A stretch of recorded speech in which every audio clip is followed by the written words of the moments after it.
피규어 커뮤니티에서 품질 좋은 브랜드를 떠올릴 때 정교한 조형과 깔끔한 도색으로 알터가 빠지지 않을 만큼 그간 신뢰의 브랜드였습니다. 저도 지난번 피규어 브랜드 정리 영상에서 알터를 1티어 회사로 평가할 만큼 좋게 봤었으나 이번 사건으로 그 인식이 깨져서 앞으로는 고민을 해봐야 하는 브랜드라고 생각이 들기까지 시작합니다.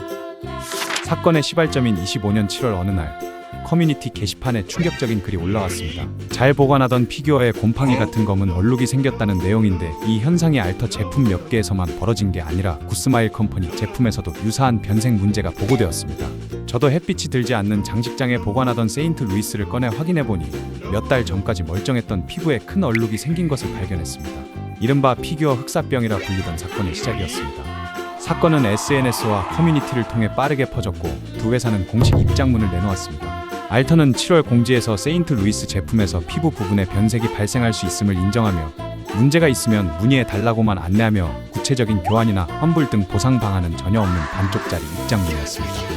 반면 굿스마일 컴퍼니는 공지에서 문제 제품을 교환용 부품으로 교체하거나 환불하는 방안을 명확히 제시했습니다. 접수 기간도 2025년 7월 11일부터 2026년 7월 말까지 1년 이상으로 명시해 소비자가 대응할 시간을 주었으며 심지어 지금 문제없는 제품이라도 증상 유무와 관계없이 AS를 진행한다는 공지는 정말이지 소비자를 완벽히 만족시키는 대응이라고 생각이 듭니다. 해외 소비자에게도 구입처를 통해 환불을 받을 수 있도록 안내했으며 두 회사의 대응은 고객 신뢰를 지키는 회사와 그러지 않는 회사 간의 브랜드 신뢰의 차이를 보여주었습니다.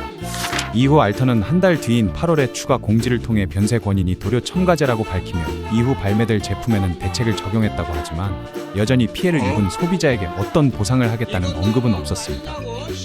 그리고 가장 심각한 문제가 있었습니다. 그건 바로 인터넷 커뮤니티를 보면 중국과 일본에서는 AS가 어느 정도 진행된 것으로 알려졌지만 한국을 비롯한 해외 고객들은 구매처 답변을 기다려달라는 말 외에는 별다른 조치를 받지 못했으며 제가 이용한 국내 구매처는 아직 알터 측의 회신을 받지 못했다며 서로 책임 전가를 하는 답답한 상황 속에 소비자만 속이 타들어가는 상황입니다. 이에 소수 소비자를 무시하는 제작사 태도라는 비판까지 나왔습니다.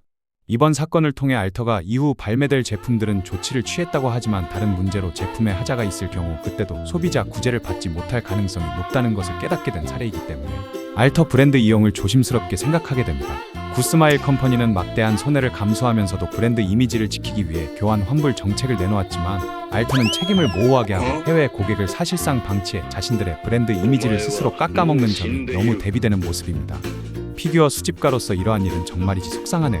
알터가 이번 일 처리에서 매우 실망스러운 모습을 보여준 만큼 앞으로 다른 회사들을 좀 더 이용하게 될 계기가 될 것 같습니다.